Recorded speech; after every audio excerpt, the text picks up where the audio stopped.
ಎರಡು ದಾರಿಗಳು, ನೀವು ಯಾವುದನ್ನು ಆರಿಸಿಕೊಳ್ಳುತ್ತೀರಿ? ನಮಸ್ಕಾರ ಸ್ನೇಹಿತರೆ, ಇವತ್ತಿನ ಈ ವಿಡಿಯೋ ನಮ್ಮ ಜೀವನದ ಅತ್ಯಂತ ಪ್ರಮುಖವಾದ ನಿರ್ಧಾರದ ಬಗ್ಗೆ ಇದೆ. ಪ್ರತಿದಿನ ಬೆಳಗ್ಗೆ ಎದ್ದಾಗಿನಿಂದ ರಾತ್ರಿ ಮಲಗುವವರೆಗೆ ನಾವು ಸಾವಿರಾರು ಆಯ್ಕೆಗಳನ್ನು ಮಾಡುತ್ತೇವೆ. ಆದರೆ ನಮ್ಮ ಇಡೀ ಜೀವನದ ಗತಿಯನ್ನೇ ಬದಲಿಸುವ ಒಂದು ದೊಡ್ಡ ಆಯ್ಕೆ ನಮ್ಮ ಮುಂದಿದೆ. ಪವಿತ್ರ ಗ್ರಂಥದಲ್ಲಿ ಒಂದು ಮಾತಿದೆ, ಇಕ್ಕಟ್ಟಾದ ಬಾಗಿಲಿನಿಂದ ಒಳಕ್ಕೆ ಹೋಗಿರಿ. ನಾಶಕ್ಕೆ ಹೋಗುವ ಬಾಗಿಲು ದೊಡ್ಡದು, ದಾರಿ ಅಗಲವು, ಅದರಲ್ಲಿ ಹೋಗುವವರು ಬಹುಜನ. ನಿತ್ಯ ಜೀವಕ್ಕೆ ಹೋಗುವ ಬಾಗಿಲು ಇಕ್ಕಟ್ಟು, ದಾರಿ ಬಿಕ್ಕಟ್ಟು, ಅದನ್ನು ಕಂಡುಹಿಡಿಯುವವರು ಸ್ವಲ್ಪ ಜನ. ಇದರ ಅರ್ಥವೇನು? ನಾವೆಲ್ಲರೂ ಸುಲಭವಾದ ದಾರಿಯನ್ನು ಏಕೆ ಇಷ್ಟಪಡುತ್ತೇವೆ? ಕಷ್ಟದ ದಾರಿಯೇ ಸರಿಯಾದದ್ದೆಂದು ನಮಗೆ ಗೊತ್ತಿದ್ದರೂ ನಾವು ಯಾಕೆ ಅಲ್ಲಿಗೆ ಹೋಗಲು ಹಿಂಜರಿಯುತ್ತೇವೆ? ಬನ್ನಿ, ಮುಂದಿನ ಆಳವಾದ ಅರ್ಥವನ್ನು ತಿಳಿಯೋಣ. ಅಗಲವಾದ ದಾರಿ ಮತ್ತು ದೊಡ್ಡ ಬಾಗಿಲು. ಮೊದಲನೆಯದಾಗಿ ಆ ದೊಡ್ಡ ಬಾಗಿಲು ಅಥವಾ ಅಗಲವಾದ ದಾರಿಯ ಬಗ್ಗೆ ಮಾತನಾಡೋಣ. ಇದು ನೋಡಲು ತುಂಬ ಆಕರ್ಷಕವಾಗಿರುತ್ತದೆ. ಇಲ್ಲಿ ಯಾವುದೇ ಶಿಸ್ತಿನ ಅಗತ್ಯವಿಲ್ಲ, ಯಾವುದೇ ನಿರ್ಬಂಧಗಳಿಲ್ಲ. ಲೋಕದ ದೃಷ್ಟಿಯಲ್ಲಿ ಎಲ್ಲರೂ ಮಾಡುತ್ತಿದ್ದಾರೆ, ನಾನು ಮಾಡುತ್ತೀನಿ ಎನ್ನುವ ಮನೋಭಾವವೇ ಈ ಅಗಲವಾದ ದಾರಿ. ತಪ್ಪು ದಾರಿ ಸುಲಭ.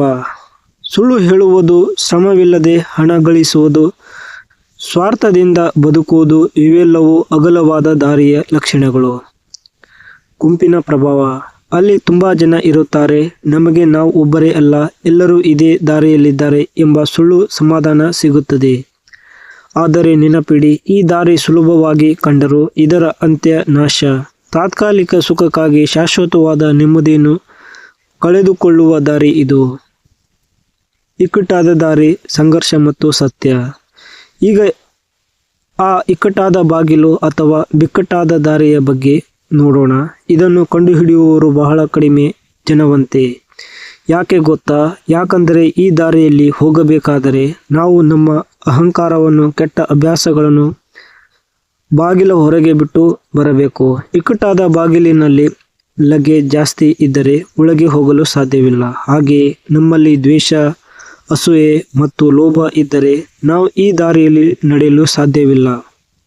ಸತ್ಯದ ಹಾದಿ. ಈ ದಾರಿಯಲ್ಲಿ ನಡೆಯುವಾಗ ನಿಂದನೆಗಳು ಬರಬಹುದು, ಒಂಟಿತನ ಕಾಡಬಹುದು. ಶಿಸ್ತು ಮತ್ತು ತಾಳ್ಮೆ. ಇದು ಕೇವಲ ಧರ್ಮದ ಬಗ್ಗೆಯಲ್ಲ, ನಮ್ಮ ಜೀವನದ ಮೌಲ್ಯಗಳ ಬಗ್ಗೆ. ಪ್ರಾಮಾಣಿಕವಾಗಿ ಬದುಕುವುದು ಅಷ್ಟು ಸುಲಭವಲ್ಲ, ಆದರೆ ಅದು ಕೊಡುವ ನೆಮ್ಮದಿ ಅಪಾರ. ಯಾವುದು ನಿತ್ಯ ಜೀವ? ಬಹಳಷ್ಟು ಜನ ಕೇಳುತ್ತಾರೆ, ನಿತ್ಯ ಜೀವ ಎಂದರೆ ಕೇವಲ ಸತ್ತ ಮೇಲೆ ಸಿಗುವ ಜೀವನವೇ? ಖಂಡಿತ ಅಲ್ಲ. ಇಕ್ಕಟ್ಟಾದ ದಾರಿಯಲ್ಲಿ ನಡೆಯುವಾಗ ನಮಗೆ ಸಿಗುವ ಶಾಂತಿ, ದೈವಿಕ ಕೃಪೆ ಮತ್ತು ತೃಪ್ತಿಯೇ ಆ ಜೀವನದ ಆರಂಭ.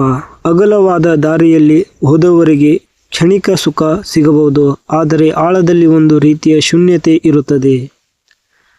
ಆದರೆ ಇಕ್ಕಟ್ಟಾದ ದಾರಿಯಲ್ಲಿ ಹೋಗುವವರಿಗೆ ಸಂಕಷ್ಟಗಳಿದ್ದರೂ ಅವರ ಆತ್ಮಕ್ಕೆ ಒಂದು ಭದ್ರತೆ ಇರುತ್ತದೆ. ಅದು ನಮ್ಮನ್ನು ಸೃಷ್ಟಿಕರ್ತನ ಹತ್ತಿರಕ್ಕೆ ಕೊಂಡೊಯ್ಯುತ್ತದೆ. ನಮ್ಮ ಇಂದಿನ ಅನ್ವಯ. ಇವತ್ತಿನ ಜಗತ್ತಿನಲ್ಲಿ ಈ ಸಂದೇಶ ನಮಗೆ ಹೇಗೆ ಅನ್ವಯವಾಗುತ್ತದೆ? ನಮ್ಮ ಸೋಷಿಯಲ್ ಮೀಡಿಯಾ, ನಮ್ಮ ವ್ಯವಹಾರ, ನಮ್ಮ ಸ್ನೇಹ ಸಂಬಂಧಗಳು, ಇಲ್ಲಿ ನಾವು ಯಾವ ದಾರಿಯನ್ನು ಆರಿಸಿಕೊಳ್ಳುತ್ತಿದ್ದೇವೆ?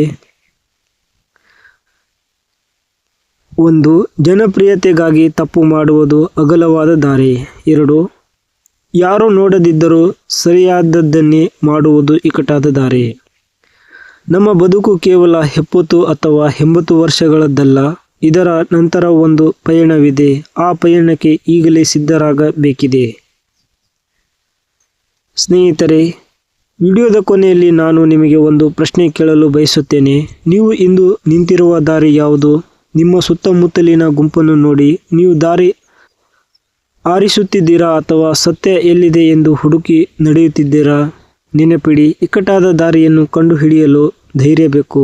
ಆ ದಾರಿಯಲ್ಲಿ ನಡೆಯಲು ದೇವರ ಕೃಪೆ ಬೇಕು. ಹಿಂದೆ ನಿರ್ಧಾರ ಮಾಡಿ, ನಾಶಕ್ಕೆ ಹೋಗುವ ಆ ಅಗಲವಾದ ದಾರಿಯನ್ನು ಬಿಟ್ಟು ಜೀವ ನೀಡುವ ಆ ಇಕ್ಕಟ್ಟಾದ ದಾರಿಯ ಕಡೆಗೆ ಹೆಜ್ಜೆ ಹಾಕಿ.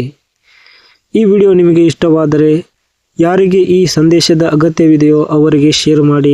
ಇಂತಹ ಮತ್ತಷ್ಟು ಆಳವಾದ ವಿಷಯಗಳಿಗಾಗಿ ನಮ್ಮ ಚಾನೆಲ್ಗೆ ಸಬ್ಸ್ಕ್ರೈಬ್ ಮಾಡಿ. ವಂದನೆಗಳು. ಈ ವಿಷಯದ ಬಗ್ಗೆ ನಾವು ತಿಳಿದುಕೊಂಡ ಮೇಲೆ ಬನ್ನಿ ಒಂದು ಕ್ಷಣ ಕಣ್ಣುಗಳನ್ನು ಮುಚ್ಚಿ ನಮ್ಮ ಸೃಷ್ಟಿಕರ್ತನಲ್ಲಿ ಪ್ರಾರ್ಥಿಸೋಣ. ನಮ್ಮ ದಾರಿಯನ್ನು ಸರಿಪಡಿಸಿಕೊಳ್ಳಲು ಸಹಾಯ ಬೇಡೋಣ. ಪರಮ ಪ್ರೀತಿಯುಳ್ಳ ನಮ್ಮ ತಂದೆಯೇ, ಇಂದು ನಾವು ಕೇಳಿದ ನಿನ್ನ ಸತ್ಯದ ವಾಕ್ಯಕ್ಕಾಗಿ ನಿನಗೆ ಸ್ತೋತ್ರ. ಈ ಲೋಕದ ಆಕರ್ಷಣೆಗಳು, ಸುಲಭವಾಗಿ ಸಿಗುವ ಸುಖಗಳು ನಮ್ಮನ್ನು ಅಗಲವಾದ ದಾರಿಯ ಕಡೆಗೆ ಸೆಳೆಯುತ್ತಿವೆ. ನಾವು ಅರಿಯದೆಯೇ ನಾಶದ ಹಾದಿಯಲ್ಲಿ ನಡೆಯುತ್ತಿದ್ದರೆ ದಯವಿಟ್ಟು ನಮ್ಮನ್ನು ಎಚ್ಚರಿಸು ಸ್ವಾಮಿ. ಇಕ್ಕಟ್ಟಾದ ದಾರಿಯಲ್ಲಿ ನಡೆಯುವುದು ನಮಗೆ ಕಷ್ಟವೆನಿಸಬಹುದು, ಆದರೆ ಆ ದಾರಿ ಜೀವಕ್ಕೆ ದಾರಿ ಎಂದು ನಾವು ನಂಬುತ್ತೇವೆ. ನಮ್ಮಲ್ಲಿರುವ ಅಹಂಕಾರ, ಸುಳ್ಳು, ದ್ವೇಷ ಮತ್ತು ಲೋಭಗಳನ್ನು ಬಿಟ್ಟು ಬಿಡಲು ನಮಗೆ ಧೈರ್ಯವನ್ನು ಕೊಡು. ನಾವು ಒಂಟಿಯಾಗಿದ್ದೇವೆ ಎನಿಸಿದಾಗ ನೀನು ನಮ್ಮ ಜೊತೆಗಿದ್ದು ನಡೆಸು. ಸತ್ಯದ ಹಾದಿಯನ್ನು ಕಂಡುಹಿಡಿಯುವ ಆ ಸ್ವಲ್ಪ ಜನರಲ್ಲಿ ನಾವು ಒಬ್ಬರಾಗಿರುವಂತೆ ನಮಗೆ ಕೃಪೆ ನೀಡು. ನಮ್ಮ ಜೀವನದ ಪ್ರತಿಯೊಂದು ನಿರ್ಧಾರವು ನಿನಗೆ ಪ್ರಿಯವಾಗಿರಲಿ.